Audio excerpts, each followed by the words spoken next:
Okay, so now we're next going to be looking at anjaneyasana, which is like a lunge type position, or sometimes called crescent moon. I'll be giving an option where the arms can come up, which is quite invigorating to do that.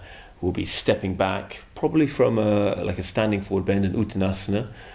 It'll be a great way to stretch and open up the hips, quite strengthening for the legs. I'll be giving an option with the knee down and maybe with the knee up, which will obviously be a little bit more challenging.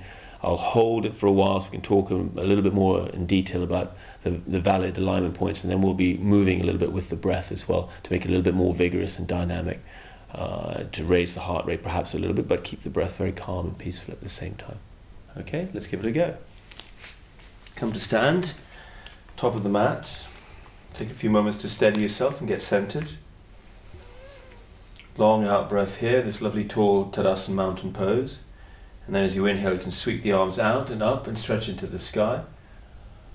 And then as you exhale, softening the knees a little so you fold from deep in the hips, fold into a little forward bend. Hands to the legs or towards the floor, so bend the knees as much as you need to.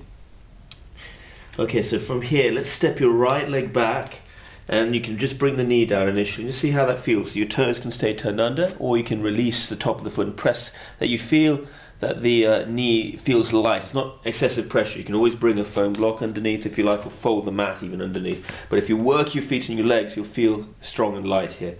So please, you can keep your hands to the floor, or we can stretch the arms up. Have a sense that you can not just collapse and sag through this front body. You can draw the lower belly up, bring the tailbone in, and stretch up into the sky even as you press forward.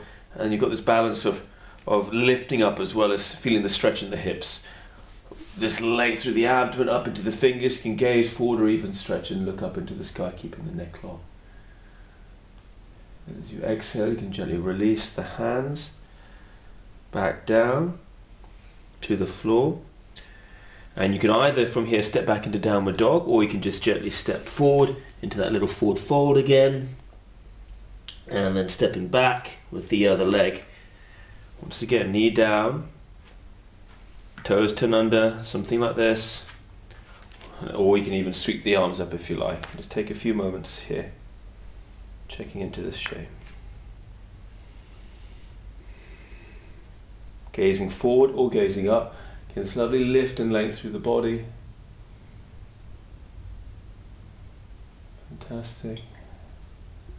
You can gently release the hands back down, and then step forward into that little forward fold. Okay, we can try this with the breath. You can inhale, step the leg back, knee down, sweep the arms up, stretch into the sky. Exhale and float the hands back to the floor. Spring forward as you inhale, and then exhale to soften into the forward fold.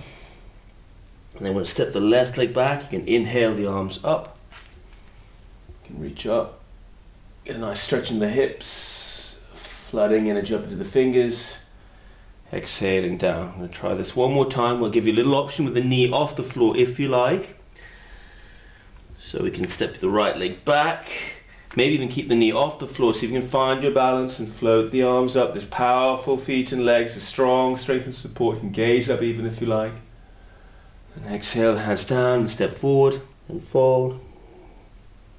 Okay, left leg back. Remember, the knee can come down, or keep the back heel off the floor, front knee above the ankle bone. Find the little balance point. Draw the lower belly up, tailbone down, and stretch up into the sky. This lovely vibrant energy up.